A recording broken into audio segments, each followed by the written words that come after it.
What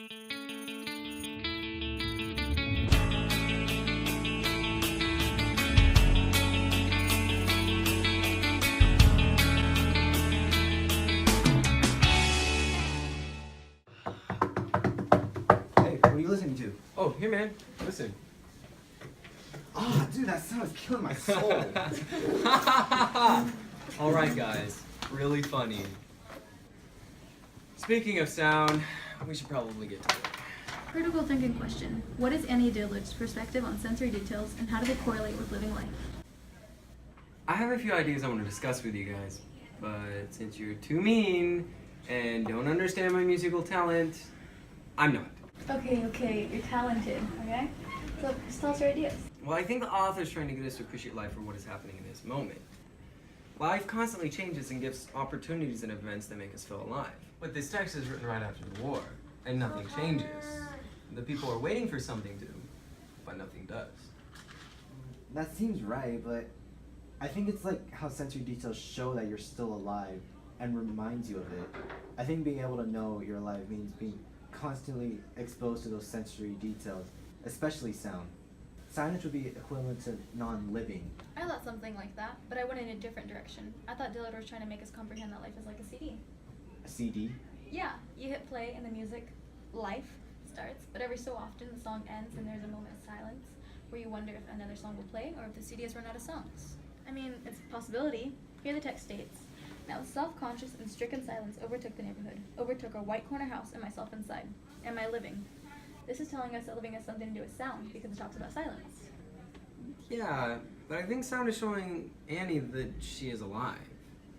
I mean, like the author talks about silence and then Annie questions herself on whether she's living or not. Think about it. In the text, she's 5 years old. To me, silence signifies the boring life after the war. She had no adventure and nothing was happening. She feels like she's not living because, like I said, nothing changes. And then it continues with, you are living, the icebox motor said. It's morning, here in the kitchen, and you are in it. The icebox said, or the dripping faucet said, or any of the 100 other noisy things that only children can't stop hearing.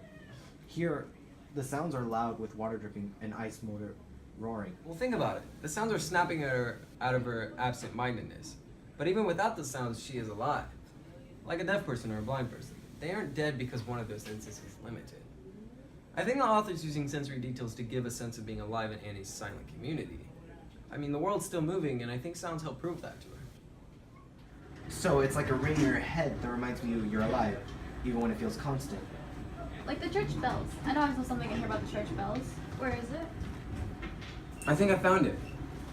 What a marvel it was that so many times a day the world, like a church bell, remind me to recall and contemplate the durable fact that I was here, and had awakened once more to find myself set down in a going world.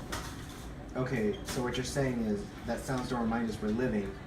They just show us that even when we get caught up in a constant pattern, the world still keeps changing, showing us we're alive.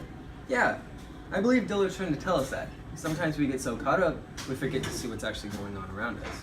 I see where you're coming from, Michael, but couldn't you just mean it's important to realize that you're a living animate creature and not just like a rock or something? I mean, she talks about awakening, like being born again. You are fresh and ready.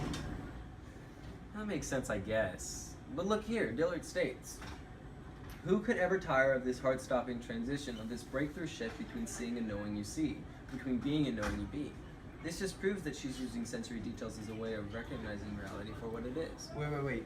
If you skip down a paragraph, it continues with, who could ever tire of this radiant transition, this surfacing to awareness, and this deliberate plunging to oblivion?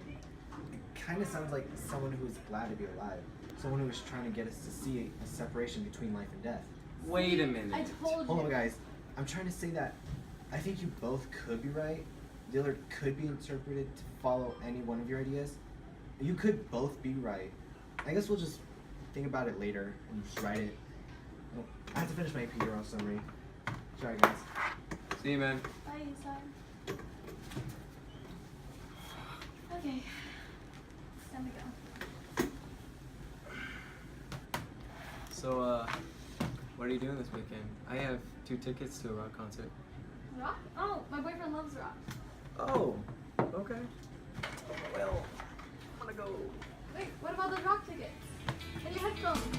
Here you go.